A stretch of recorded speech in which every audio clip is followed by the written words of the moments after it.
You are watching 71 News Television. ধান গবেষক আবেদ চৌধুরী, বাড়ি মৌলভীবাজার জেলার কুলাউড়া উপজেলার হাজীপুর ইউনিয়নের কানিহাটি গ্রামে।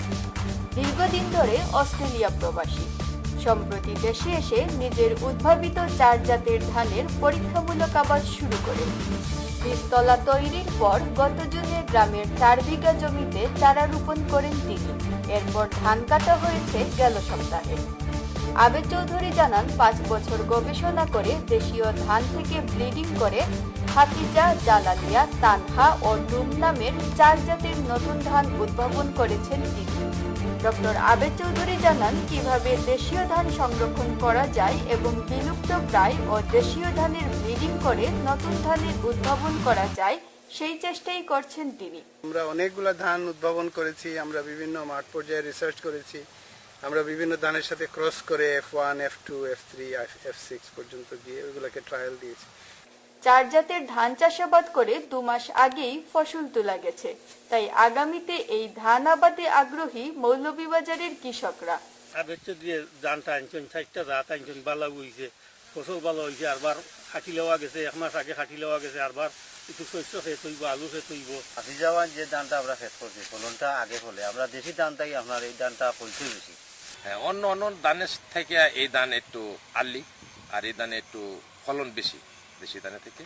ধানের উদ্ভাবক আর কৃষকরা মনে করছেন ডক্টর আবেদ চৌধুরীর এই নতুন জাতের ধান অল্প সময়েই ঘরে আসায় অগ্রহায়ণের বদলে আশ্বিনেই নবান্ন উৎসব করা সম্ভব হবে। মৌলভীবাজারের কুলাউড়া থেকে S Kakon, 71 news.tv। You are watching 71 News Television. Patuakhali Sadar উপজেলার কমলাপুর ইউনিয়নের চরবলিকাঠি খারিজজমা এলাকায় সেতুর অভাবে দুর্ভোগ এলাকাবাসী। দীর্ঘ 3 বছর যাবৎ ধরান্দি পাতাবুনিয়া নদীর উপর স্থানীয়ভাবে বাঁশ দিয়ে নির্মিত 300 ফুট ঝুঁকিপূর্ণ সাঁকো দিয়ে শিক্ষার্থী সহ হাজার হাজার মানুষ পারাপার করছে। নদীটির অপর পাড়ে স্কুল, কলেজ, এসএসসি পরীক্ষার কেন্দ্র ও ব্যবসা বাণিজ্যের মূল কেন্দ্রবিন্দু হওয়ায় প্রতিদিন এই ঝুঁকিপূর্ণ সেতু দিয়ে পারাপার করতে হচ্ছে এলাকাবাসীকে। বাঁশের সাঁকো দিয়ে পারাপার হওয়ার সময় দুর্ঘটনার কবলে পড়েছে ছাত্রছাত্রী সহ পথচারীরা। ওটা আমরা 13 সালের প্রথমে দিয়েছি। এখানে ওই ওপারে সাঁকোর ওপারে কোনো স্কুল কলেজ ছিল না, এপারে স্কুল কলেজ, স্টুডেন্টরা স্কুলে আসতে পারতো না, নৌকাডুবি বারবার অ্যাক্সিডেন্ট হতো। ওই নদীর উপর ব্রিজ নির্মিত হলে পাল্টে যাবে 10 গ্রামের অন্তত 20,000 মানুষের জীবনযাত্রার মান। যোগাযোগ ব্যবস্থার উন্নয়ন হলে বেকার যুবকদের আত্মকর্মসংস্থান তৈরিতে সহযোগিতা করবে বলে মনে করেন এই অঞ্চলের সাধারণ মানুষ। সাঁকো পাড়িয়ে স্কুলে আসি, এটা আমাদের খুব কষ্ট হয়। এটা ব্রিজ হলে আমাদের খুব সুবিধা হবে। আমাদের ওপার কোনো স্কুল কলেজ নেই, আমরা প্রতিদিনই। জানা গেছে, সদর উপজেলার কমলাপুর ইউনিয়নের চরবলিকাঠি খারিজজমা নদীর উপর স্বাধীনতার পূর্ব থেকে এলাকাবাসী একটি ব্রিজের দাবি করলেও দীর্ঘ সময়ে তা বাস্তবায়ন হয়নি। এর বদলে জনপ্রতিনিধিদের কাছ থেকে পেয়েছে শুধুই আশ্বাস। ফলে দীর্ঘ অপেক্ষার পর স্থানীয় গ্রামবাসীরা নিজেদের উদ্যোগেই নির্মাণ করেছে বাঁশের সাঁকো। এই পর্যন্ত এই ঝুঁকিপূর্ণ সাঁকো দিয়েই বাধ্য হয়ে চলাচল করছে সাধারণ মানুষ। এলাকায় কোনো হাসপাতাল, স্কুল, কলেজ, বাজার না থাকায় মুমূর্ষু রোগীর জরুরি চিকিৎসার প্রয়োজন হলেও এই নড়বড়ে সাঁকোর উপর দিয়েই হাসপাতালে নেওয়া দুরূহ ব্যাপার হয়ে পড়ে। এলাকাবাসী জানায়, জনদুর্ভোগের কথা চিন্তা করে সেতুটি নির্মাণের জন্য বহুবার স্থানীয় সংসদ সদস্য সহ সরকারের কর্মকর্তাদের বারবার আবেদন করা হয়েছে, কিন্তু কোনো সমাধান পাওয়া যায়নি। এ বিষয়ে সদর উপজেলা নির্বাহী অফিসার বাকাহিদ হোসেন ও চেয়ারম্যান তারিকুজ্জামান মনি জানায়, সাঁকো সংস্কারের জন্য খুব দ্রুত আর্থিক বরাদ্দ দেওয়া হবে এবং ব্রিজ নির্মাণের জন্য স্থানীয় সরকার বিভাগে সুপারিশপত্র পাঠানো হবে। এদিকে জেলা প্রশাসক AKM শামীমুল হক গ্রামের স্থানীয় জনগণের সাথে কথা বলে তাদের সমস্যাগুলো চিহ্নিত করে ব্যবস্থা নেওয়ার আশ্বাস দিয়েছেন বলে তথ্যসূত্রে জানা গেছে। দ্রুত এই সেতুটি নির্মাণ করে এলাকাবাসীর দীর্ঘদিনের দাবি পূরণে এগিয়ে আসবে সংশ্লিষ্ট কর্তৃপক্ষ, এমন প্রত্যাশা কমলাপুর ইউনিয়নের চরবলিকাঠি খারিজজমা এলাকার সাধারণ মানুষের। পটুয়াখালীর দুমকি থেকে Saiful Islam, 71 news TV.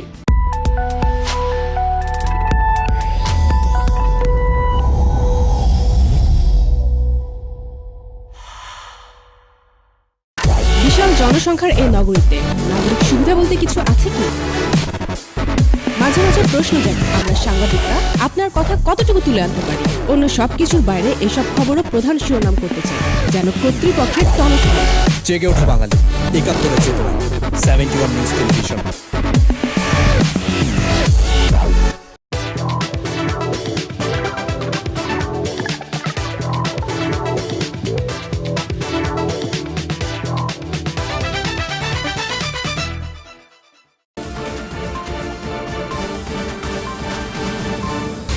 You are watching 71 News Television.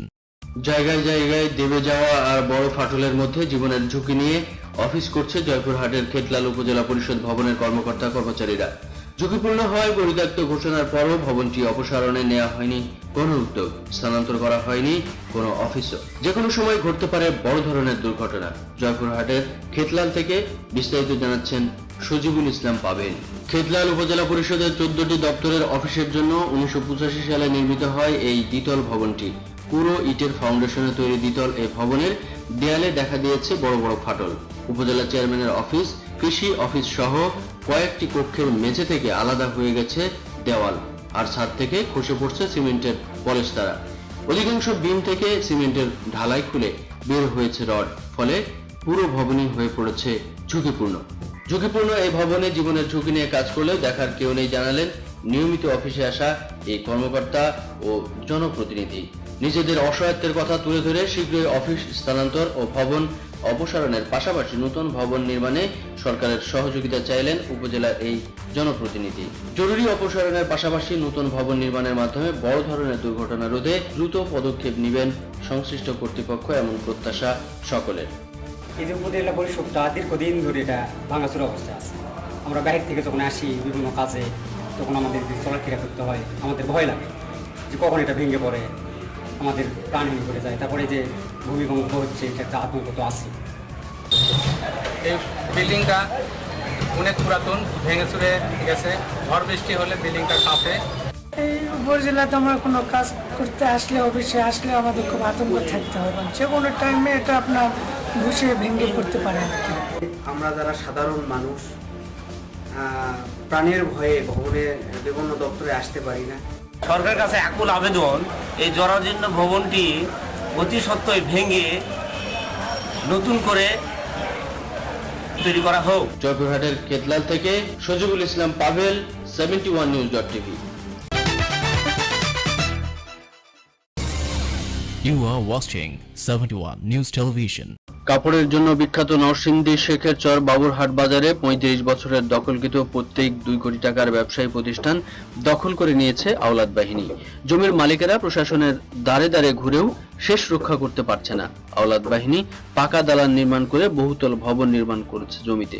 স্বজনেরা জানায় 35 বছর পূর্বে শেখের চর বাজারে জমি ক্রয় করে ব্যবসা শুরু করে তারা। কোটি টাকার সম্পত্তি হওয়ায় লোলুপ দৃষ্টি পড়ে প্রভাবশালী মহলের।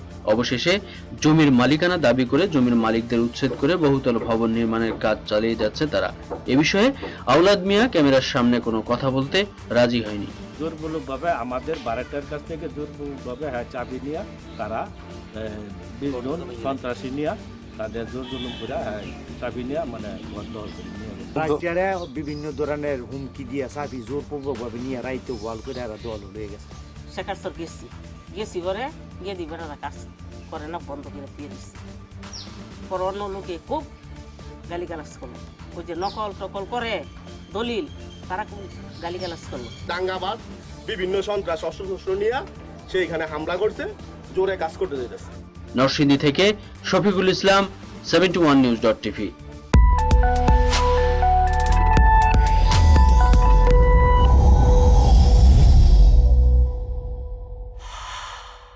You are watching 71 News Television.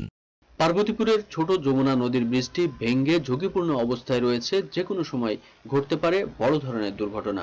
দিনাজপুরের পার্বতীপুর উপজেলার মুমিনপুর ইউপির পার্বতীপুর দিনাজপুর মহাসড়কের প্রায় অর্ধশত বছরের পুরাতন একটি ব্রিজ। এর আগে বেশ কয়েকবার ভেঙে পড়লেও কোনো রকম রিপেয়ারিং করে চলছে ব্রিজটি।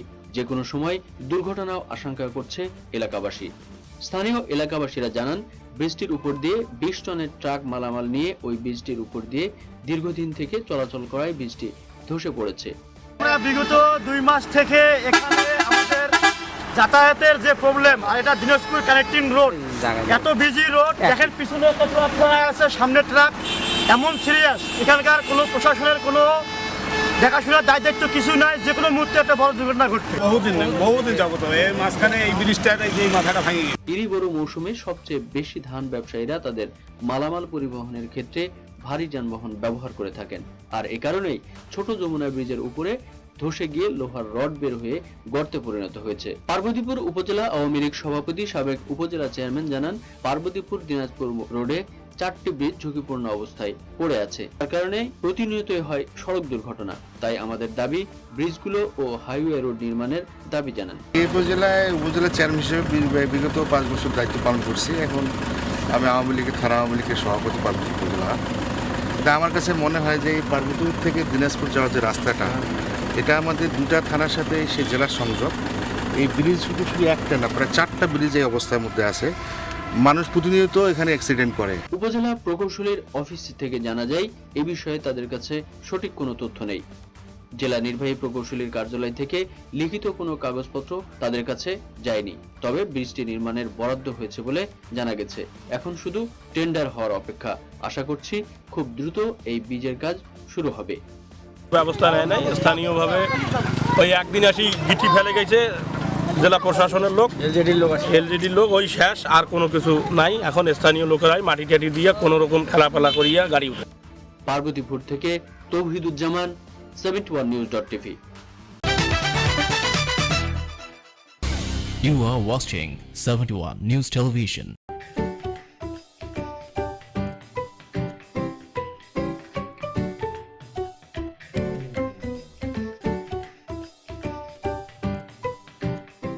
শখের তুলা নাকি 80 টাকা, অথবা শখের কাঠেই পয়সা মাটি।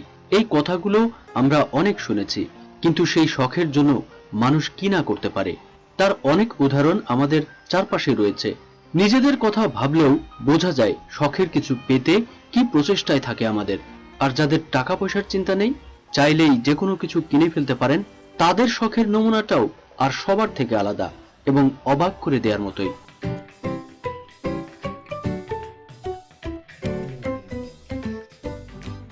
বিশ্বের সর্বোচ্চ ধনীরা তাদের শখ কিভাবে পূরণ করেছেন তার কিছু নমুনা দেখে নেওয়া যাক। গুগলের চেয়ারম্যান এরিক স্মিথ $7,20,00,000 দিয়ে ওয়েসিস নামের একটি ইয়ট কিনেছেন। এই ইয়টের রক্ষণাবেক্ষণে তার প্রতি সপ্তাহে খরচ হয় $4,00,000। ইয়টের ভিতরে রয়েছে সুইমিং পুল, জেট স্কি এবং একটি জিম, যেটা কিনা আবার ডিসকভারেও পাল্টে ফেলা যায়। এদিকে ইয়াহুর প্রধান নির্বাহী মারিশা মেয়ারের ঝোঁকটা আবার ইন্টেরিয়রের দিকে। 2006 সালে 400 পিস গ্লাস আর্ট কিনেছিলেন তিনি। এগুলো ডিজাইন করেছিলেন ডেল চিলি। সান ফ্রান্সিসকোতে 4 সিজনস হোটেলে নিজের পেন্ট হাউস অ্যাপার্টমেন্ট সাজাতে এসব গ্লাস আর্ট কিনেছিলেন মেয়ার। চিলির এক একটা গ্লাস আর্টের দাম শুরু হয় $15,000 থেকে। গুগলের 2 সহ প্রতিষ্ঠাতা ল্যারি পেজ এবং সার্গেই ব্রিনের শখ বিমান নিয়ে। সিলিকন ভ্যালির মোফেট ফেডারেল এয়ারফিল্ডে তাদের সংগ্রহে রয়েছে বোয়িং 757, বোয়িং 767 এবং 2টি গালফস্ট্রিম ভি। 2008 সালে 1982 সালের ডোর্নিয়ার আলফা জেট সংগ্রহ করেন পেজ এবং ব্রিন। বিমানের বাইরেও ল্যারি পেজের নিজের একটি ইয়ট আছে। 2011 সালে সেন্সাস নামের এই ইয়টটি ল্যারি কিনেছিলেন নিউজিল্যান্ডের ব্যবসায়ী স্যার ডগলাস মিয়ার্সের কাছ থেকে। বিনিময় মূল্য ছিল মাত্র $4.5 কোটি। ওরাকলের প্রধান নির্বাহী ল্যারি এলিসন 2012 সালে $50 কোটি দিয়ে লানাই নামের একটি দ্বীপ কেনেন। এই দ্বীপটিকে তিনি টেকসই বাসস্থানের উপযোগী হিসেবে গড়ে তুলেছেন। দ্বীপটিতে আসা যাওয়ার জন্য একটি বিমানও কিনেছেন তিনি। এর বাইরে দ্রুততম গাড়ি এবং সামরিক বিমান কেনার শখ রয়েছে তার। ভার্জিন গ্রুপের মালিক রিচার্ড ব্যানসন ক্যারিবিয়ানের নেকের নামের একটি দ্বীপ কিনেছেন তিনি। সেখানে 74 একর জায়গা নিয়ে তৈরি করেছেন নিজের বিলাসবহুল রিসোর্ট।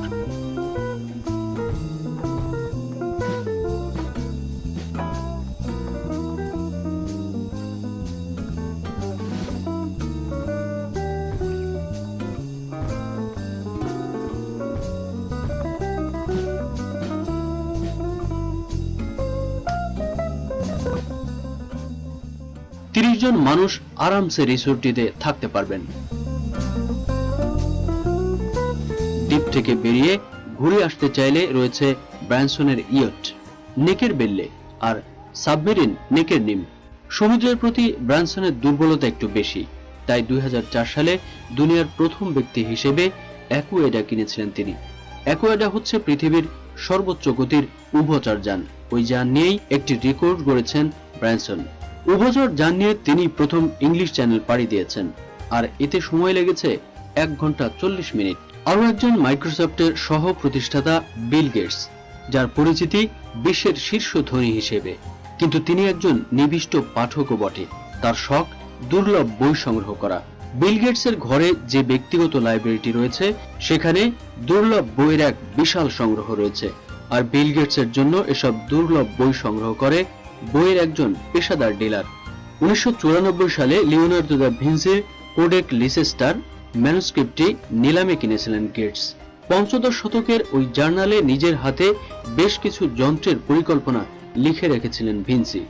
জার্নালটি কিনতে গেটস খরচ করেছিলেন $3,80,00,000। এখন পর্যন্ত এটাই সবচেয়ে বেশি দামে বিক্রিত বই। বই বাদে গেটসের দুর্বলতা রয়েছে দ্রুততম গাড়ির প্রতি। তার গ্যারেজে রয়েছে Porsche 930 turbo, Porsche 959, Mercedes, Jaguar XJ6, Carrera cabriolet এবং ফেরারি 348। মাইক্রোসফটের শুরুর দিকে 1979 সালে পেরেশো 911 গাড়িটি কিনেছিলেন গেটস। সেটা দিয়ে মরুভূমিতে রেসে অংশ নিতেন তিনি। নজর দেওয়া যাক বাংলাদেশের দিকে। 1998 সালে বিশ্বখ্যাত লন্ডনের সানডে টেলিগ্রাফের 17 মে সংখ্যায় man with the golden guns শিরোনামে হাইলাইটস হয়েছিলেন বাংলাদেশের একজন ধনকুবের, যাকে বিশ্বের সর্বোচ্চ মহল ও দরবারে সম্মানিত প্রিন্স মুসা বলেই সম্বোধন করা হয়। তার শখের কথা শুনলে অবাক হবে অনেকেই।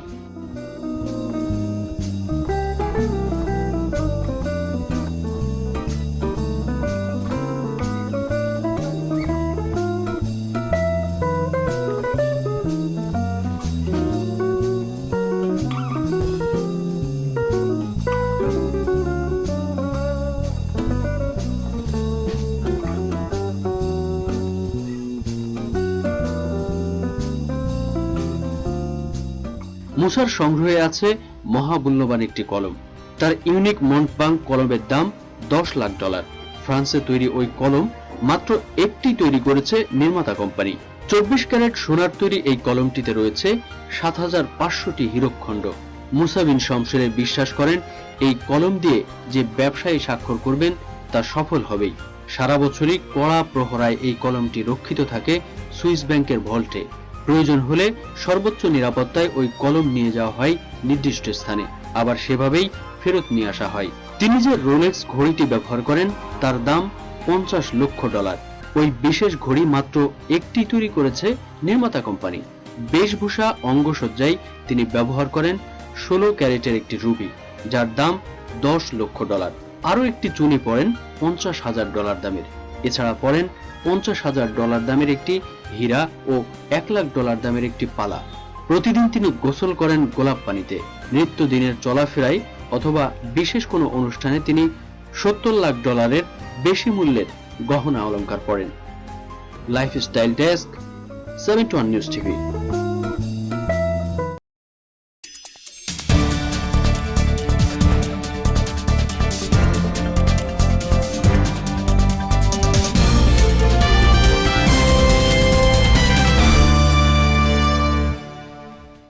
নিউজ টিভি একটি ভিন্নধর্মী উদ্যোগ।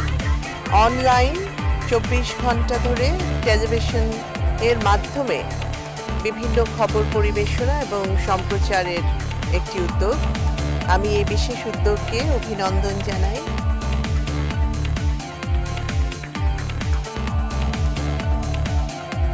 বাংলাদেশের প্রথম ওয়েব টিভি 71 নিউজ টিভি তাকে স্বাগত জানাচ্ছি আমাদের দেশের গণমাধ্যমের জগতে পদার্পণ করার জন্য এবং দেশের মানুষকে বাংলার সর্বশেষ সংবাদ সম্পর্কে অবহিত রাখতে পারবেন। আমাদের দেশের অনেক সংবাদ চ্যানেল রয়েছে, তো আমি মনে করি তারপরও ওয়েব টিভির যে নতুনত্ব সেটা জনগণকে আকৃষ্ট করবে। আপনাদের সাফল্যের জন্য আমি আমার তরফ থেকে সেই কামনা করছি।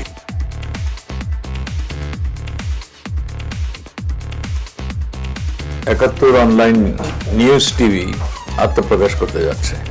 আমি অবশ্যই এর সফলতা কামনা করব এবং আমি মনে করি যে যথাসময় যথাযোগ্য পদক্ষেপটা নিয়েছে।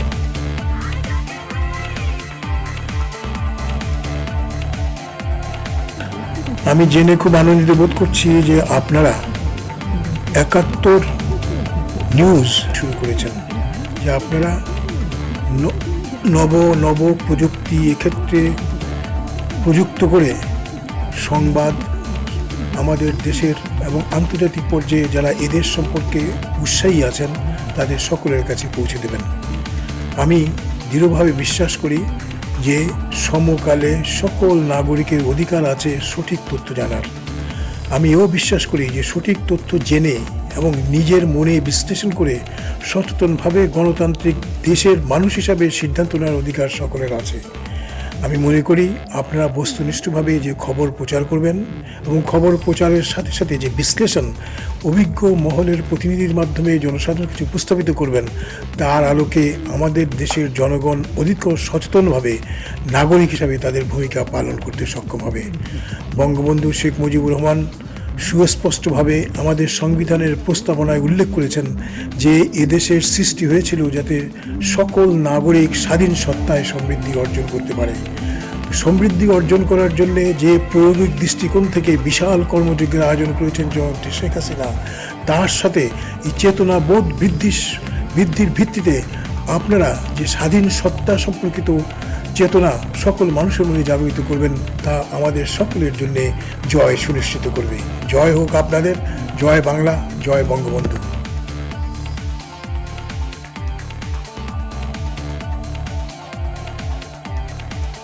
দেশবাসী চায় দেশ এবং দুনিয়ার খবর সবসময় অবগত হতে, এবং তাদেরকে সেই সম্পর্কে তথ্য তুলে ধরার জন্য যত বেশি প্রচার মাধ্যম হাজির হয় সেটাই মঙ্গলজনক দেশবাসীর জন্য। সেই কারণেই আজকে খুবই আনন্দের একটা খবর হলো যে 71 নিউজ চ্যানেল অনলাইনে নতুন করে জনসাধারণের সামনে দেশ বিদেশের খবরাখবর তুলে ধরার জন্য আয়োজন করেছে। আমি তাদের অগ্রযাত্রার সাফল্য কামনা করি।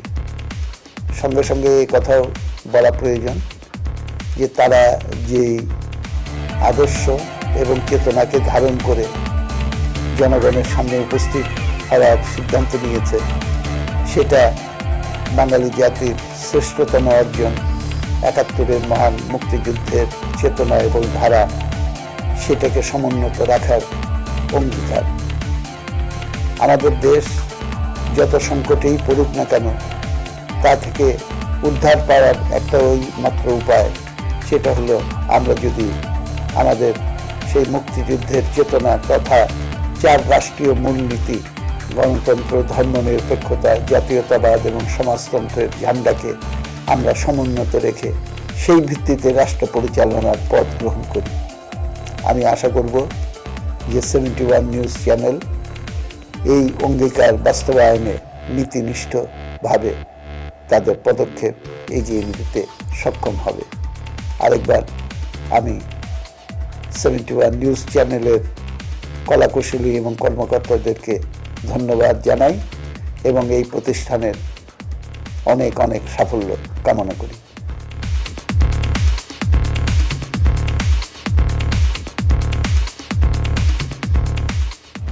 71 নিউজ টিভিকে অভিনন্দন। আশা করি সময় উপযোগী সংবাদ পরিবেশন করবেন এবং সংবাদগুলি গণমুখী হবে এবং জনগণের ইচ্ছার প্রতিফলনে এই সংবাদে থাকবে। আবার অভিনন্দন জানাচ্ছি এই চলার পথে আমরাও সবাই সাথে থাকব।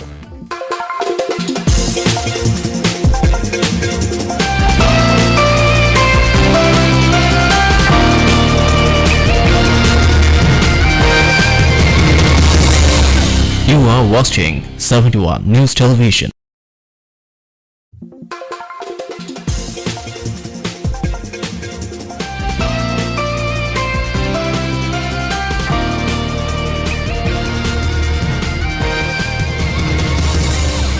You are watching 71 News Television.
কেন পিরিতি বাড়াইলা রে বন্ধু ছেড়ে যাইবা যদি Come again. Thousand more rivers are waiting for you. You are watching 71 News Television. দেশের দক্ষিণ পূর্বাঞ্চলে ভারতের মিজোরাম রাজ্য সন্নিহিত প্রাকৃতিক রূপে রূপময় ও অপার সম্ভাবনার জনপদ সাজেক। সমতল ভূমি থেকে প্রায় 2000 ফুট উঁচু পাহাড়ের চূড়ায় সাজেক অবস্থিত। এই পাহাড়ের চূড়া থেকে মিজোরামের লুসাই পাহাড়ের মনোরম দৃশ্য, আকাশ পাহাড়ের মিতালি ও শুভ্র মেঘের খেলা দেখে বিস্ময়ে কিংকর্তব্য বিমূঢ় হয়ে পড়বে যে কোনো আগন্তুক। সাজেকে এইভাবে সূর্যোদয় ও সূর্যাস্ত একসাথে অবলোকন করা যায়। পাহাড়ের ভাঁজে ভাঁজে শুভ্র মেঘের খেলা সত্যি অপূর্ব। দেশের সর্ববৃহৎ ইউনিয়ন সাজেক, আয়তন 607 বর্গমাইল, যা দেশের যে কোনো জেলার চেয়ে বড়। লোকসংখ্যা মাত্র 1010। সাজেকের রয়েছে ঢেউ খেলানো অসংখ্য উঁচু নিচু পাহাড় বেষ্টিত হৃদয়গাহী সবুজ বনানীপূর্ণ। সর্বত্র ছড়িয়ে রয়েছে নয়নভিরাম নানান দৃশ্য। রাস্তার দুধারে চোখে পড়বে উপজাতীয়দের বসতবাড়ি, বিচিত্রময় জীবনধারা। একসময় সাজেক যাওয়া ছিল অনেকটা স্বপ্ন।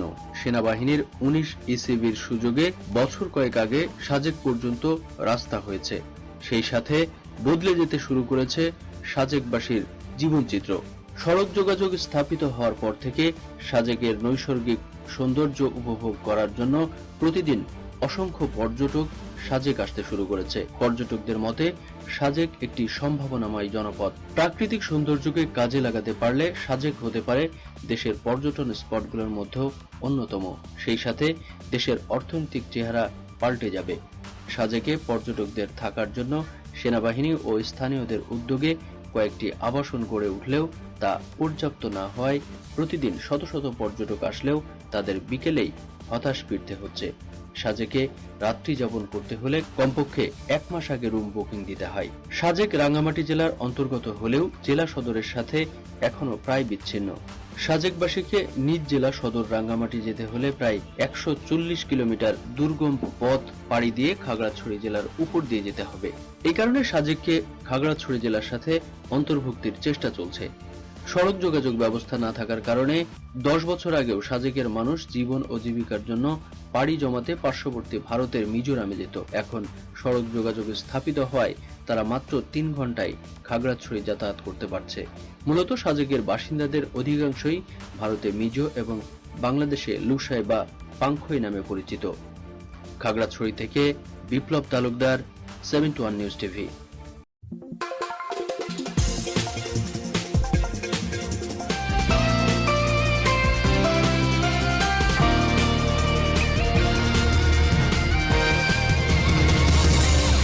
You are watching 71 News Television. ময়মনসিংহের সৌম্যগঞ্জে অপরিকল্পিতভাবে ময়মনসিংহ পৌরসভার সমস্ত ময়লা ফেলায় মারাত্মকভাবে দূষিত হচ্ছে এখানকার পরিবেশ। সেই সঙ্গে রয়েছে মশা, মাছি, কুকুরের উপদ্রব আর দুর্গন্ধ। ডায়রিয়া সহ নানা রোগে আক্রান্ত হচ্ছে অনেকে। সব মিলিয়ে এখানে বাস করাই কঠিন হয়ে পড়েছে, আর নেই কর্তৃপক্ষের কোনো কার্যকরী পদক্ষেপ। ময়মনসিংহ শেরপুর মহাসড়কের পাশে সৌম্যগঞ্জে অপরিকল্পিতভাবে দীর্ঘদিন ধরে ফেলা হচ্ছে পুরো ময়মনসিংহ পৌরসভার আবর্জনা। যথাযথ ব্যবস্থাপনার অভাবে এই এলাকা হয়ে উঠেছে পরিবেশ দূষণের কারখানা। ময়লা আবর্জনা পৌঁছে ছড়াচ্ছে দুর্গন্ধ, বাড়ছে মশা, মাছি ও কুকুরের উপদ্রব। এখানে নাক চেপে হাঁটতে হয় পথচারীদের। এ কারণে চরম দুর্ভোগ পোহাতে হচ্ছে এখানকার মানুষকে। অথচ সেদিকে কোনো খেয়াল নেই কর্তৃপক্ষের। আবর্জনা ফেলেই যেন তাদের দায়িত্ব শেষ।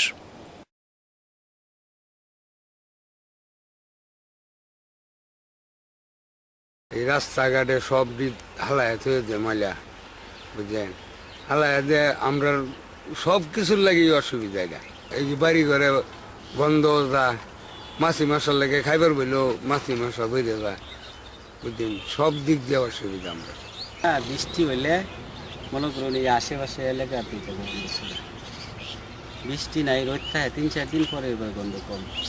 এই দোকান পাত্রে মানে মনে করুন চা পান বেড়ে খাইতারে না, খুব কষ্ট না। দৌড়িয়া কোনো মানুষ না চলাফেরা করতেছে, মানে এটা কিছু দোকান পাতি বিহি কিনে কম হইতেছে। অন্য অন্য জায়গার মধ্যে গেছে সমানে বিহি কিনে হইতেছে, মানে সবার চেয়ে কম বিহি কিনে হইতেছে, শুধু এই গ্যারানির কারণে। দুর্গন্ধ, বিরাট গন্ধ। এই গন্ধ মানে যার পেটে যা এর ক্ষতি ছাড়া লাভ নাই। রান্না বান্ধা তরকারি কেটে তেলের মধ্যে মাছি টাছি বসে, খাবার ভাত চালুন দাম থাকলে মাছি টাছি বসে, যে কোনো একটা জিনিস তৈরি দিলে এর মধ্যে মাছি টাছি বসে, কোনো জিনিস মাছি ছাড়া থাকে না। আমি আওদা মোদার মাধ্যমে মাছি বই যায়। যাওয়ার পথে গন্ধের কারণে শ্বাস নিতে কষ্ট হয়। মানে বড় রাস্তার উপরে তো জিনিসটা আসলে পরিবেশটা মানে খুব দূষিত করে, আশেপাশে পরিবেশটা অনেক এইভাবে আসতেছে আর কি। আমাদের তো প্রতিদিন মানে নাক চেপে যেতে হয়, আবার নাক থেকে আসতে হয়। আমরা যখন রাস্তা দিয়ে যাই তখন মনে করি যে কুকুর থাকে, কুকুরে মনে করেন আবার বৃষ্টি হয়, এগুলো যাতায়াত করতে আর কি আমাদের সমস্যা। চললে বললে ভয়, খাওয়ান যায় না, চাটা খাওয়ান যায় না, আর দুর্গন্ধ করে। ময়লার ফলা নিয়ে মশা মাছির উপদ্রবে দোকানপাটে কোনো খাওয়া দাওয়া করা যায় না। মাছি উপদ্রব মা হ্যাঁ মুহে চললে মাছি বয়, লোকজন আসে, লোকজন বেশিক্ষণ থাকতে পারে না এনে। এই জন্য সমস্যা, দুর্গন্ধ, আশেপাশে দুর্গন্ধ, মাছি মশা উপদ্রবে এই এলাকার মানুষ অতিষ্ঠ আছে, থাকতে পারে না, দুর্গন্ধ হয়। মাছির লেগা এই এলাকার মানুষ অনেক রিপোর্ট জানাইছে, তাও পৌরসভার লোকেরা মানে না। পৌরসভাকে চেয়ারম্যানকে বলা হয়েছে, আমার জায়গা নিজের জায়গা থেকে নিজে ফালতাছি। আর এলাকার মানুষের দুর্গন্ধ থাকতে পারে না, মাছি বয়, বাচ্চার মধ্যে বয়, যে কোনো জিনিস খাওয়া যায় না, বুঝলে? বাতাস করে খাইতে হয়। ঘরবাড়ি ও দোকানের খাবারে যেন মশামাছি রাজত্ব। আর এইসব খাবার খেয়ে নানা রোগে ভুগছে অনেকেই। বিপাকে আছেন এখানকার ক্ষুদ্র ব্যবসায়ীরা।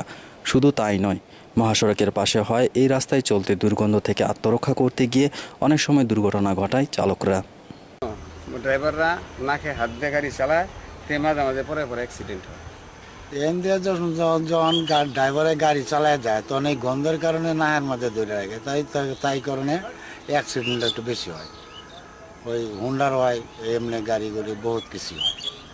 তে গন্ধর ব্যবস্থা এটা করলেও যে সরাইব, এন কি করব, আবার সার কারখানা করবো, মাটি কাটলো, করলো, কিছু করলো, কিচ্ছু করলো, এভাবেই তো যাইতেছে বছরে বছর। এলাকাবাসী দুর্ভোগের কথা স্বীকার করে এই ব্যাপারে দ্রুত পদক্ষেপ নেওয়ার আশ্বাস দিলেন পৌর মেয়র। বর্তমানে যে স্থানে আমরা ময়লা আবর্জনাটা ফেলি, এটা অনেক আগের এই স্থানটি বেছে নেওয়া হয়। তখন ওই সময় সেখানে লোকজন ছিল না বললেই চলে, যার কারণে এটা করা হয়েছিল। আসলে পর্যায়ক্রমে বর্তমানে এখানে ঘনবসতি গড়ে উঠেছে, যার কারণে কিছুটা সমস্যা হচ্ছে। তো আমরা সেই বিষয়টি মাথায় রেখে আমরা কাজ করে যাচ্ছি। ইতিমধ্যে সেখানে আমরা ল্যান্ডফিল স্টেশনের নির্মাণের জন্য আমরা কাজ কিছুটা করেছি এবং এই ধরনের ভবিষ্যতে পরিকল্পনা আছে। আমরা আমাদের একটি প্রকল্পের অন্তর্ভুক্ত করে পরিবেশ সহায়ক আমরা যেন ওই স্থানটি করতে পারি, সে লক্ষ্যে আমাদের একটি প্রস্তাবনা পাঠিয়েছি। তো আশা করি আমরা অর্থ বরাদ্দ পেলে আমরা এই কাজটি সম্পন্ন করে ওই এলাকাটি পরিবেশ দূষণমুক্ত রাখতে পারব। এই নাবিশ্বাস অবস্থা থেকে মুক্তি দিতে শুধু আশ্বাস নয়, কর্তৃপক্ষ বাস্তব পদক্ষেপ নেবে এমনটাই দাবি ভুক্তভোগীদের। রিপন গোয়ালা, অভি, 71 নিউজ টিভি, ময়মনসিংহ। আমাদের গ্রামখানি ছবির মতন মাটির তলায় এর ছড়ানো রতন। সুজলা সুফলা শস্য শ্যামলা আমাদের এই বাংলাদেশ।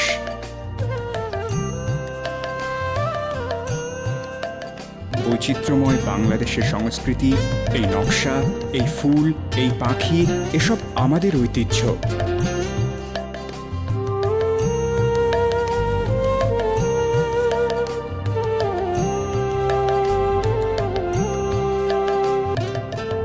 ছায়া সুনিবিড় ছোট ছোট গ্রামগুলি যার প্রাণকেন্দ্র।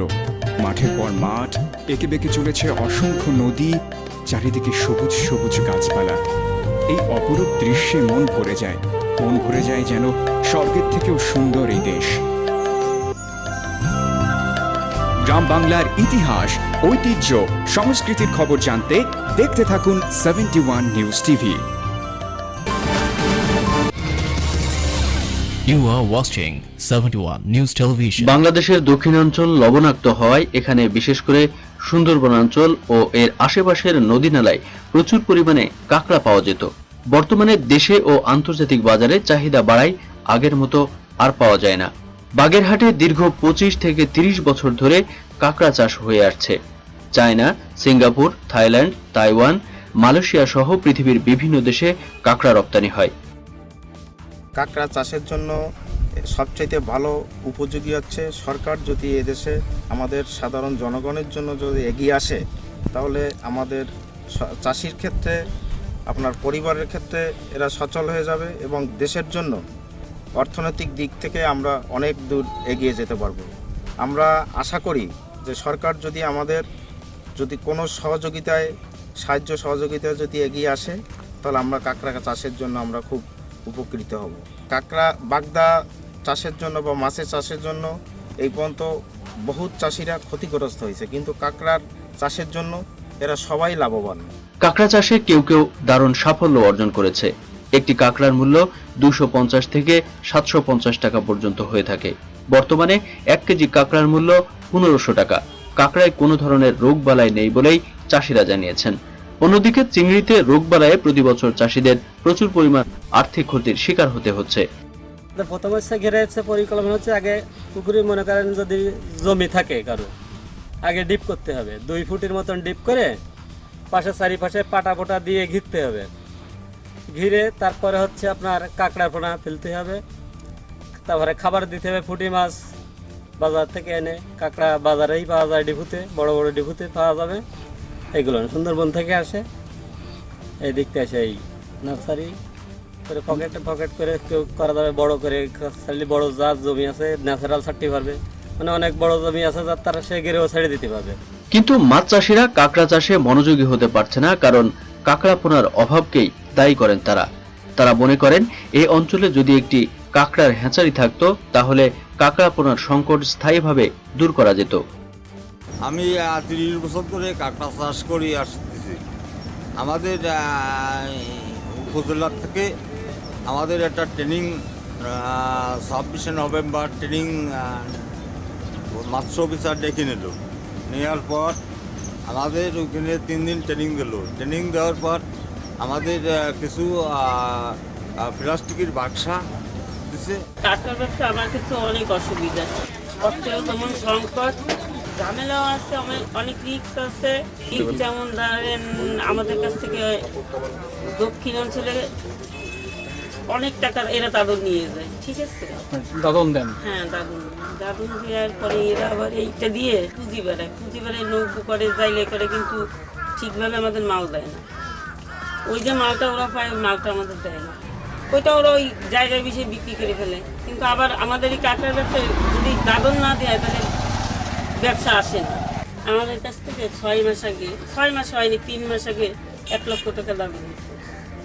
1 লক্ষ টাকায় কি আমরা আশা করি না যে 10,000 টাকা ইনকাম করবো? 10,000-এর জায়গায় যদি 2,000 টাকা ইনকাম না হয় তখন আমাদের কতটা কষ্ট লাগে। কিন্তু এই জিনিসটা আমরা কাউকে বুঝাইতে পারি না। হ্যাঁ, এইভাবে আমরা সমস্যায় জড়িত। আর এটা এই কাঁকড়া ব্যবসাটা অনেক চ্যালেঞ্জের ব্যবসা। যে যত দাদন দিতে পারে, ধরেন আমার জায়গায় আরেকজন মনে করে যে আমি যদি দাদন দিই হয়তো আমার মাল হবে, তার কম হবে। আমি যে একজন নারী উদ্যোক্তা, আমি যে এই সমস্যার সম্মুখীন তা না, বড় বড় আমার যে বড় ভাইরা আছে তারাও এই যে ব্যবসা করে, তারাও এই সমস্যার সম্মুখীন। ফলে ব্যাপক হারে চাষিরা কাঁকড়া চাষে অংশগ্রহণ করতে পারত, পাশাপাশি বাংলাদেশ প্রচুর বৈদেশিক মুদ্রাও অর্জন করতে পারত। চিংড়ি চাষিরা ভাইরাস সহ অন্যান্য রোগের কারণে যে পরিমাণ আর্থিক ক্ষতির সম্মুখীন হচ্ছেন, সেই ক্ষতি থেকে নিজেদের রক্ষা করতে পারতেন। সম্প্রতি সদর উপজেলা মৎস্য বিভাগ থেকে 20 জন চাষিকে 3 দিনের কাঁকড়া চাষের উপর প্রশিক্ষণ দেওয়া হয়েছে। প্রশিক্ষণ শেষে 3 জন চাষিকে 100টি করে প্লাস্টিকের খাঁচা প্রদান করা হয়। পরবর্তীতে প্রয়োজনে চাষিদের পোনা ও খাবার কিনতে কিছু আর্থিক সাহায্য দেবার প্রতিশ্রুতির কথা জানান সিনিয়র উপজেলা মৎস্য কর্মকর্তা। আপনারা জানেন যে আমাদের দেশে কাঁকড়া চাষের একটি বিরাট সম্ভাবনা রয়েছে। এখন কাঁকড়া চাষের সম্ভাবনার পাশাপাশিও কিছু সমস্যা বিদ্যমান রয়েছে। তবে আমরা যদি কাঁকড়া চাষকে আরও বেশি সম্প্রসারণ করতে চাই, তাহলে আমাদের এখানে প্রশিক্ষণ এবং হ্যাচারি স্থাপনের কোনো বিকল্প নাই।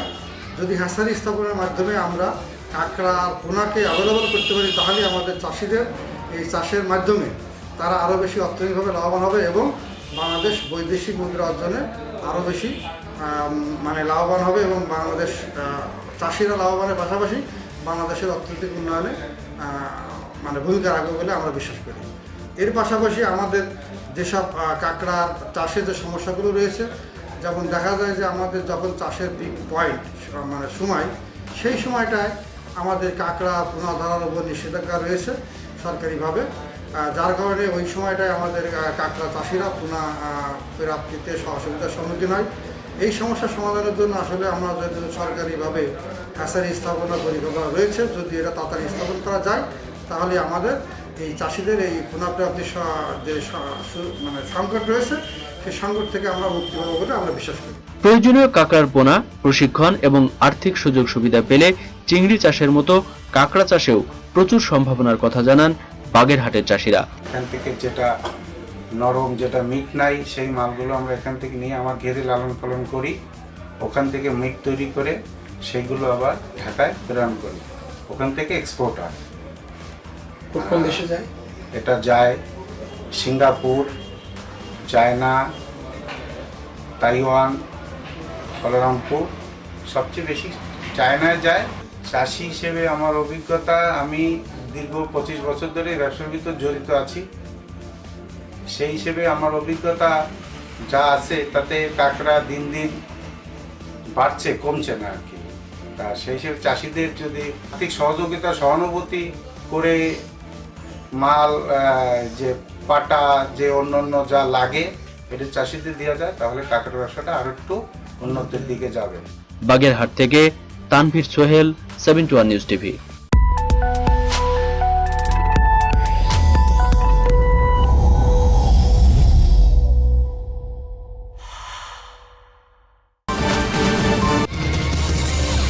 You are watching 71 News Television. যানজট নিরসন ও অধিক রাজস্ব আদায়ে কোটি টাকা ব্যয়ে জয়পুরহাট ট্রাক টার্মিনাল নির্মাণ করা হলেও প্রতিষ্ঠার 1 দশক পরও তা চালু না হওয়ায় শহরে চলাচলের একমাত্র সড়কের উপর যত্রতত্র থেমে থাকছে ট্রাক। ফলে প্রকট আকার ধারণ করেছে শহরের যানজট। চরম দুর্ভোগের মধ্য দিয়েই চলাচল করছে শহরবাসী। শহর থেকে 2 কিলোমিটার দূরে 6 একর জায়গার উপর 1 কোটি 6 লাখ টাকা ব্যয়ে নির্মাণ করা হয় জয়পুরহাট ট্রাক টার্মিনাল।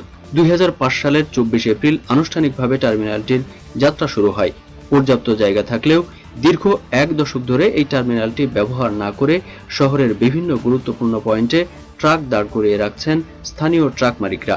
আসলে এখানে ট্রাক টার্মিনালটা চালু হচ্ছে না, মূলত ট্রাক মালিকগণ এই পৌর টোল 20 টাকা বা 10 টাকার থেকে ওনারা রেহাই পাওয়ার জন্য এটা রাখতেছে না, এবং ওই বিভিন্ন জায়গায় রাস্তার আশেপাশে যত্রতত্র গাড়ি রাখতেছে। শহরের যত্রতত্র ট্রাক দাঁড় করে রাখায় সৃষ্ট তীব্র যানজটে ভোগান্তির শিকার হচ্ছে শিক্ষার্থী থেকে শুরু করে সাধারণ মানুষ। জয়পুরহাট একটা ছোট শহর, পৌরসভার ট্রাক টার্মিনাল আছে, রাস্তার পাশে, স্কুলের পাশে বিভিন্ন সময় ট্রাক, মালবোঝাই ট্রাক দাঁড়িয়ে থাকে, এর কারণে যানজটের সৃষ্টি হয়। আমাদের স্কুলের সামনে সবসময় খুব বেশি ট্রাকের ভিড় থাকে, এই জন্য আমাদের হাঁটা চলাতে খুব অসুবিধা হয়। রাস্তার পারের সময়ও ট্রাকের জন্য অনেক সময় হয় কি যে সোজা না পার হতে না পারে অন্য দিকে যেতে হয়, এতে আমাদের রাস্তা পার হতে সময় বেশি লাগে, এই জন্য আমাদের অনেক অসুবিধা হয়। রাস্তার পাশে ট্রাক দাঁড়িয়ে থাকে, এই ট্রাকগুলো না দাঁড়িয়ে থাকে, যদি এই ট্রাকগুলো ট্রাক টার্মিনালে দাঁড়িয়ে থাকে, ট্রাক মিলে থাকে তাহলে আমাদের জয়পুরহাট শহরের যান চলাচলটা একটু ভালো হয়, সুবিধাজনক। ফুটপাথটা একমাত্র একটাই রাস্তা, এই রাস্তা দিয়ে সার্বক্ষণিক ট্রাক চলাচলের কারণে জনগণকে দুর্ভোগ পোহাতে হয় এবং জনগণকে খুব কষ্টের মধ্যে চলাফেরা করতে হয়। শ্রমিকদের সাথে ট্রাক মালিক ও পৌর মেয়রের সমন্বয়হীনতার কারণেই টার্মিনাল চালু না হওয়ার নেপথ্য কারণ বলে মনে করছেন শ্রমিক সংগঠনের এই নেতারা। আজকে জয়পুরহাট জেলার এই ট্রাক টার্মিনাল চালু না হওয়ার মধ্যে একটি কারণ, সেটা হলো জয়পুরহাট জেলার ট্রাক মালিক সমিতি সক্রিয় নয়, এদের সাংগঠনিক কোনো কর্মকাণ্ড নেই বিধায় ওনারা কোনো নিয়ম নীতি না মেনে যত্রতত্র তাদের বাড়ির সামনে বিভিন্ন পাম্পে, বিভিন্ন রাস্তাঘাটে, বিভিন্ন জায়গায় এই গাড়ি পার্কিং করে। ট্রাক মালিকদের অসহযোগিতায় এবং কর্মকাণ্ড না থাকায় ট্রাক মালিকদের ফলে যত্রতত্র ট্রাক পার্কিং করা হচ্ছে। প্রান্ত থেকে ট্রাক নিয়ে আসে জয়পুরহাট জেলায়, আসে শ্রমিকরা থাকবে, তার নিরাপত্তা নেই। আমাদের প্রশাসন যদি সহযোগিতা করে বা মেয়র সাহেব যদি ট্রাক টার্মিনাল ইজারা দেয় তাহলে আমরা আশা করি এই টার্মিনালকে চালু করতে আমরা সচল করতে পারবো। সকল প্রতিবন্ধকতা মোকাবেলা করে শহরের যানজট নিরসনে ট্রাক টার্মিনালটি পুনরায় সচল করার আশ্বাস দিলেন নবনির্বাচিত পৌরপিতা। জয়পুরহাট ট্রাক টার্মিনাল বিগত বেশ কিছু বছর থেকে পরিত্যক্ত অবস্থায় আছে। শহরের মধ্যে ট্রাকগুলো ঢোকার কারণে অনেক যানজট বাড়ে। ইনশাল্লাহ আমি যেদিন থেকে দায়িত্বভার নিব, জয়পুরহাট শহরের মধ্যে কোনো ট্রাক দিনের বেলা ঢোকার কোনো সুযোগ নাই। সব ট্রাকগুলো ট্রাক টার্মিনালে অবস্থিত হবে, রাতের বেলা এলাকা শহরের মধ্যে ঢুকে মাল আনলোড হবে। নবনির্বাচিত পৌরপিতার এই আশ্বাস কার্যকরের মাধ্যমে শহরবাসীকে একটি যানজট মুক্ত শহর উপহার দেওয়ার পাশাপাশি জনদুর্ভোগ নিরসনে আন্তরিক হবেন এমন প্রত্যাশা ভুক্তভোগীদের। জয়পুরহাট থেকে Shariful Haque Sohel, 71 news TV. You are watching 71 News Television. একসময় বাংলার ঘরে ঘরে দেখা যেত তামা, কাঁসা, পিতলের তৈজসপত্র। কালের বিবর্তনে অ্যালুমিনিয়াম, মেলামাইন সহ নানা উন্নত তৈজসপত্রের ভিড়ে হারিয়ে যাচ্ছে এই শিল্প। অপরদিকে কাঁচামালের উচ্চ মূল্য আর শ্রমিকের সংকটে এই শিল্প আজ মৃতপ্রায়। দেশের নানা অঞ্চলের মতো টাঙ্গাইলেও ছিল এই শিল্পের রমরমা ব্যবসা। বর্তমানে ঐতিহ্য ধরে রাখায় দায়ী হয়ে পড়েছে কারিগর ও মহাজনদের। বিস্তারিত টাঙ্গাইল জেলা প্রতিনিধি মাসুদ রানার পাঠানো তথ্য চিত্রে। লৌহ, তামা, পিতল, কাঁসা, স্বর্ণ ও রৌপ্য ইত্যাদি ধাতু নিয়ে যাদের জীবিকা তাদের বলা হয় কর্মকার। ধাতু শিল্পের দিক দিয়েও টাঙ্গাইল জেলা একসময় প্রসিদ্ধ ছিল। এখানে অনেক স্বর্ণকার ও কর্মকারও ছিল। স্বর্ণকাররা বিবিধ ধরনের অলংকার তৈরি করত।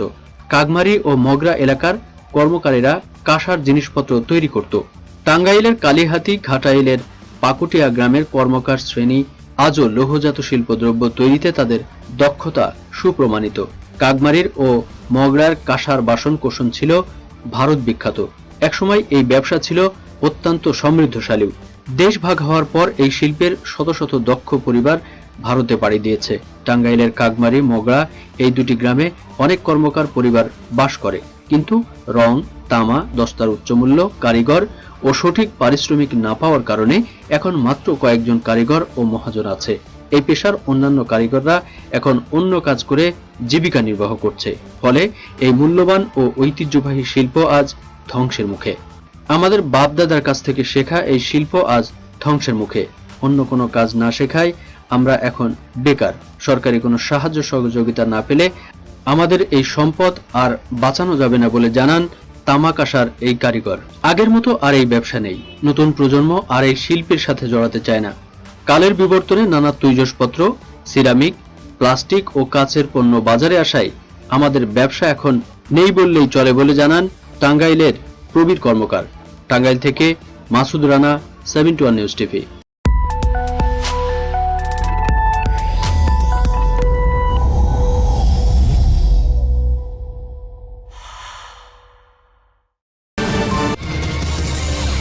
You are watching 71 News Television. Kerosene, লাকড়ি বা খড়কুটোর বদলে গ্রামের মানুষ এখন রান্না করার জন্য বায়োগ্যাসের প্রতি ঝুঁকছে।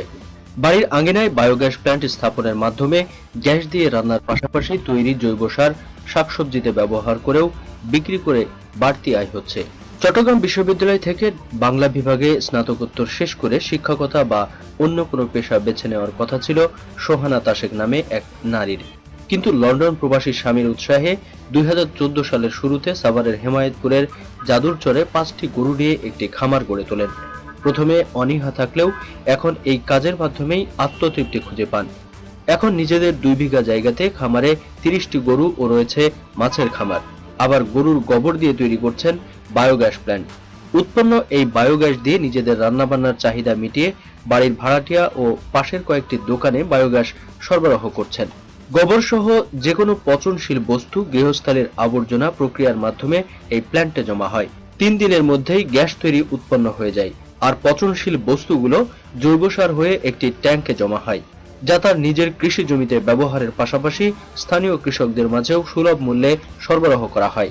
নারীদের কারো উপর নির্ভরশীল না হয়ে নিজেকে স্বাবলম্বী হিসেবে তৈরি করার আহ্বান জানিয়ে সোহানা তাশেক জানান, একটি খামারের মাধ্যমে একদিকে গরুর খামার, তা থেকে বায়োগ্যাস ও জৈব সার, পরিবারের চাহিদা মিটিয়ে সব মিলিয়ে ভালোই আয় হচ্ছে তার। হচ্ছে কি আমার হাজব্যান্ড আমাকে এটা অনুপ্রেরণা দেয়। তারপর আমি আমাকে কিছু প্রথমে 2টা গরু কিনে দেয়, এরপর আরেকটা গরু কিনে দেয়। পর গরু যখন বাড়তে থাকে আমি গোবরটা কি করবো, ফেলে দিব। পরে ভাবলাম যে একটা প্লান্ট করি। ও আমাকে বললো যে একটা প্লান্ট যদি করো তাহলে আমাকে আমার একটা ফ্রেন্ড বললো যে বগুড়াতে এরকম একটা দেয়, তোমাকে প্লান্টটা করে দিবে, তুমি আস্তে আস্তে শুট করতে পারবা। পরে আমি আমার হাজব্যান্ডের মাধ্যমে ওখানে যোগাযোগ করিয়ে প্ল্যানটা আমার ওরা আইসে পিডিবি থেকে এসে আমাকে এটা করে দেয়। করে দেওয়ার পরে এখন যে গোবরটা হচ্ছে ওটা আমার ওয়েস্ট হচ্ছে না, আমি ওটা বায়ো প্ল্যান্টে দিচ্ছি, গ্যাস হচ্ছে। ওই গ্যাসটা আমার রান্নার কাজে ব্যবহার করা হচ্ছে। আমি আবার আইপিএস, তারপরে পানির পাম্প, এগুলা চার্জও করতে পারছি এটা দিয়ে, তবে বেশি চাপ দিই না মোটামুটি। আর যে গ্যাসটা হচ্ছে বাইরে আমার বাসায় ইউজ করা হচ্ছে, বাইরে ওর কিছু মানুষকে আমি দিয়েছি এই গ্যাস। আর যে গোবরটা হচ্ছে, যে গোবর থেকে যে সারটা হচ্ছে ওটা আমি আমার প্লান্টে ইউজ করতেছি। তাছাড়া আমার কিছু জমি আছে, ওখানে ঘাস হয়, ওখানে ইউজ করছি। আর কিছু সবজি ক্ষেত আছে, ওখানে ইউজ করছি। আর যেটা বাড়ছে ওটা আমি বিক্রি করতেছি 20 কেজি 150 টাকা করে। জৈব সার ব্যবহারে ফসল বিষ মুক্তের পাশাপাশি ফলনও অনেক ভালো হয় বলে জানান এখানে কর্মরত শ্রমিকরা।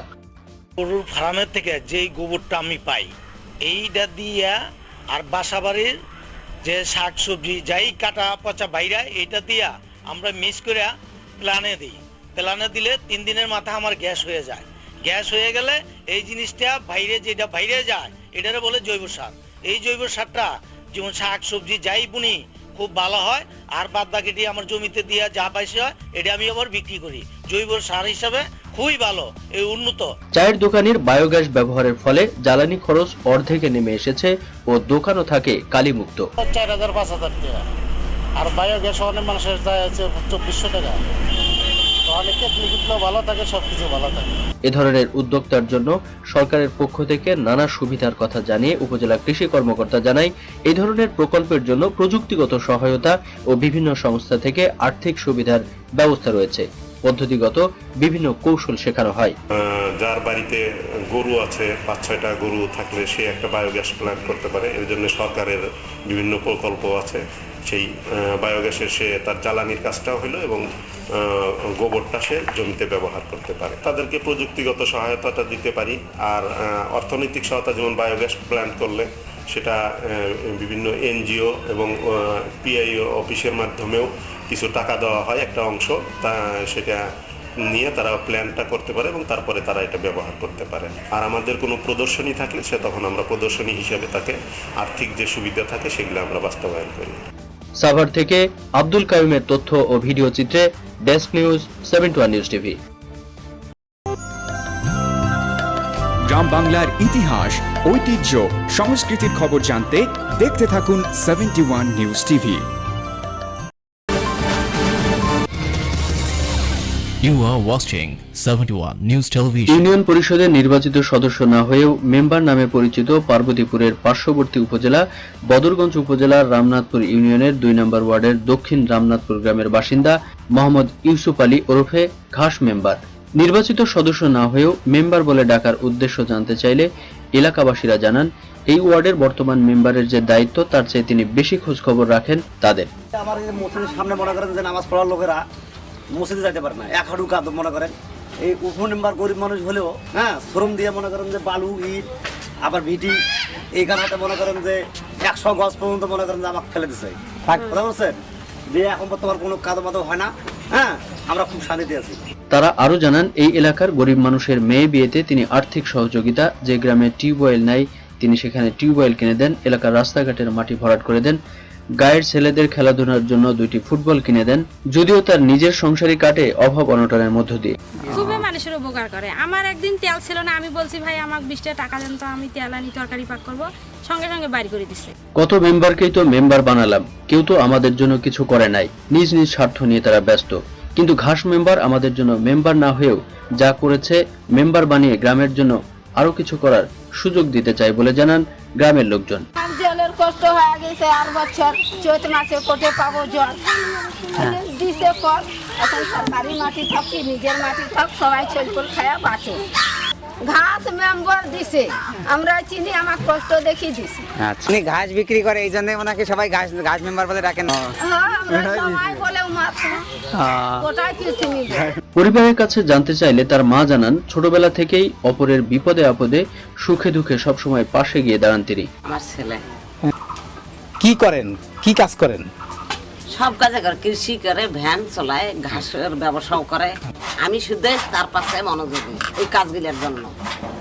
খুশি আর কি। আচ্ছা, এই জন্য আপনি ছেলের প্রতি সন্তুষ্ট? হ্যাঁ, ওই যখন এতটুকু, তখন থাকি নিজের পরনের যে বস্ত্র, তবু ওই গরিবকে দেয়, যে কষ্ট কারো ঠান্ডা লাগতেছে তাকে দিয়ে আসে। ওই যে ব্যবসা করে ঘাসের পয়সা, বাড়ি সব কিছুই আনি বইয়ের হাতত না দিয়ে কিছু ওইখানে দান খয়রাত করি, যার টাকে সে তাই ধরিয়ে। তার স্ত্রী বলেন, সে নিজের সংসারে ছেলে মেয়েদের সংসারের দিকে খেয়াল না রেখে অপরের বিপদে আপদে সুখে দুঃখে এগিয়ে যায়। বিয়ের 18 বছরেও সে সংসারের কোনো উন্নতি আনতে পারেনি, শুধু একটাই কারণে। আর টাকা পয়সা সব তো ঘাস বিক্রি করে, আর বাড়ির দেয় না, সংসার তো অভাব, সব গুলের মাসকে দেয়।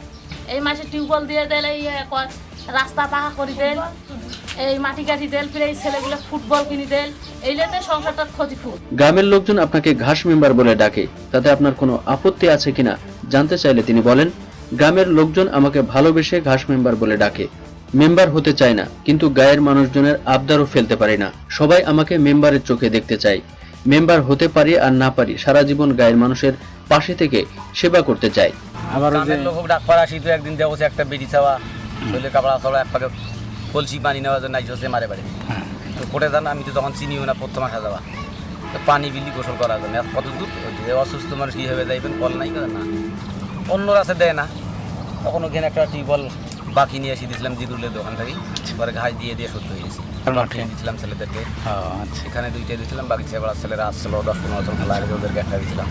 তারপর যদি মারা যায়, গরিব মানুষ যদি মারা যায়, আচ্ছা আমি সেখানে দাঁড়ার চেষ্টা করি আর কি, যদি সংবাদ পাই, দাফনের কাপড় যদি তারা ইচ্ছুক হয় আমি দিয়ে দিই। পার্বতীপুর থেকে তৌহিদুজ্জামান, 71 নিউজ টিভি।